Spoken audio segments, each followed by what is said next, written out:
अच्छा ये क्या है सबके साथ? अच्छा ये बेटा क्या जानेगा?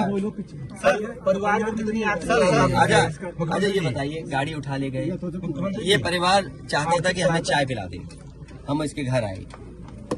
आप बताइए, चीनी चाय की पत्ती से लेकर कोई सामान नहीं ला सकते, पानी नहीं ला सकते। अरे किस बात के लिए सुरक्षा है? सुरक्षा तो इस बात की, इनकी जान की सुरक्षा होनी है। अगर इनको कोई जरूरत है तो सुरक्षित होकर के जाएं बाजार और सुरक्षित होकर के बाजार से लौट के आ जाएं। ये इसका मतलब सुरक्षा है। सुरक्षा का मतलब ये थोड़ी कि घर को, परिवार को कैद कर दो, गाड़ी उठा ले जाओ, यहाँ से सामान ले जाओ।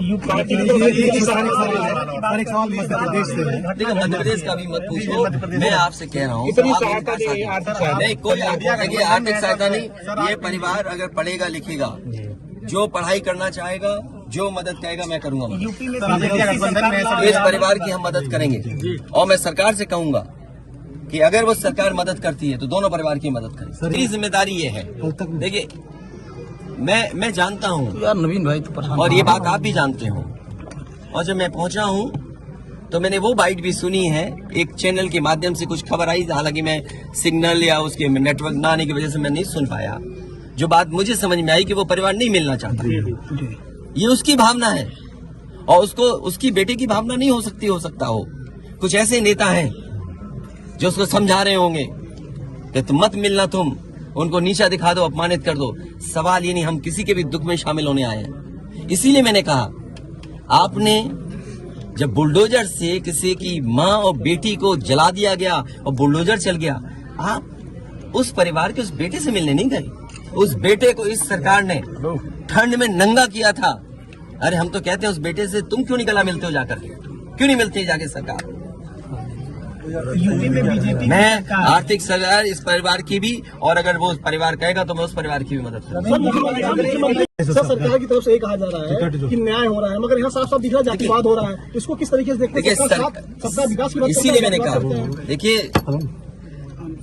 योगी की सबसे बड़ी परिभाषा यही है, जो दूसरे का दुख अपना दुख समझे। मुख्यमंत्री जी को किसी के साथ भेदभाव नहीं करना चाहिए अगर वो मुख्यमंत्री उत्तर प्रदेश के हैं, और किसी भी घटना से राजनीतिक लाभ नहीं लेना चाहिए।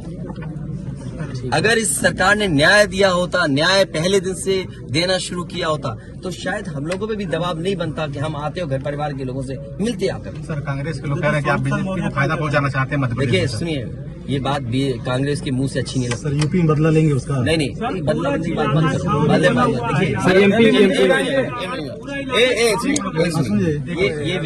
ये विषय इसलिए मैं नहीं उठाना चाहता हूँ कि ये हमारे लिए देवरिया कांड बड़ा विषय है। इंडिया न्यूज और न्याय में संतुलन हो, थोड़ा साइड ही नीचे, न्याय में संतुलन हो, ये सरकार की जिम्मेदारी है। सिंगल देवरिया कांड मैंने पहले से कहा, ये समाज के लिए और मनोविज्ञान के लिए ये बड़ी चीज है कि आप समझें कि अगर एक परिवार के साथ घटना होती है तो दूसरे परिवार का मनोविज्ञान क्या होता होगा। और ये डीएम ने खुद कहा कि ये रिटेलिएशन में घटना हुई है, और शासन प्रशासन के लिए और न्याय के लिए ये बड़ी जिम्मेदारी है। भाई शासन प्रशासन और न्यायालय के लिए क्या मामूली बात है? आज तक पता नहीं है कि घटना कैसे हुई। पहली, प्रेम यादव को किसने बुलाया? प्रेम यादव वहाँ कैसे पहुंच गए मोटरसाइकिल से? उन्होंने कभी जमीन ली, उनका भाई बेच रहा है। अब परिवार की बातें क्या मैं बोलूंगा जो मैं जानता हूँ, या आप जो जानते हैं, जो आप जानते हैं कि भाई परिवार जो था अगर जमीन बेच रहा है, एक भाई ने बेच दी जमीन, इन बातों को मैं कहूँ कि वो परिवार अपने भाइयों के साथ कैसा व्यवहार करता था, ये बातें मैं कहूँगा क्या? ये सब आप जानते हो। इसलिए मैं आपसे भी उम्मीद करता हूँ लोकतंत्र तभी मजबूत होगा जब न्याय मिलेगा, और न्याय की भावना होती सरकार की, तो खेतों में इतना कार्यकर्ता नेता नहीं दिखाई देता, ये जनता खेतों में नहीं दिखाई देती।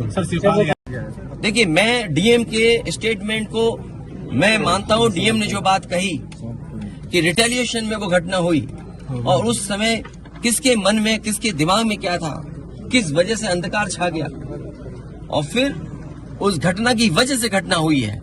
और घटना वो भी गलत है, घटना ये भी गलत है। अगर ये सवाल आप पूछते हैं मासूमों के लिए, मासूमों की कभी जान नहीं जाती अगर प्रेम यादव की जान न गई होती तो। प्रेम यादव की जान नहीं जाती तो किसी मासूम किसी की जान नहीं जाती। आखिरकार सरकार क्यों इस बात को छिपाना चाहती है कि प्रेम यादव को बुला करके मारा, और किसने मारा, धारदार से कैसे मारा? और यही नहीं, आप बताइए सुल्तानपुर में क्या एक ब्राह्मण डॉक्टर को ड्रिल से नहीं मार दिया? ड्रिल से क्या ड्रिल से नहीं मारा? क्या उनके परिवार के बच्चों को आपने गले लगाए? क्या उनके परिवार के सदस्य अस्पताल मिलने गए? क्या आपने सोशल मीडिया के लिए वो तस्वीरें खिंचवाई कि उनसे गले मिलते हुए तस्वीर खिंचा लें? मैं जानता हूं दुख किसी के जाने का, किसी के खोने का। आज हम जरूर इस परिवार के साथ हैं या और लोग हैं, लेकिन जब वो अकेले बैठेंगे कभी याद आएगी उनके परिवार के सदस्य की, तो उन पर क्या गुजरेगी सोचिए आप। क्या बेटियां उसकी छोटी क्या करेंगे सर? क्या बुलडोजर चलेगा?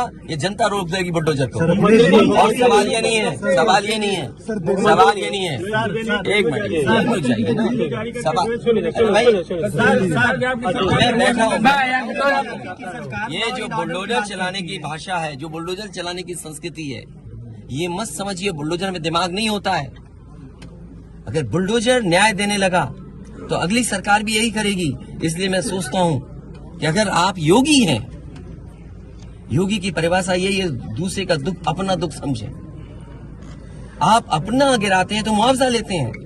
आपकी किसी की हिम्मत हो अगर ये बात की कि उन्होंने अपनी बिल्डिंग गिराई और कितने करोड़ मुआवजा उठाया, अगर आप इसे बुलडोजर चलाना चाहते हो तो उतना ही मुआवजा देना जितना मुआवजा आपने खुद लिया है सरकार से।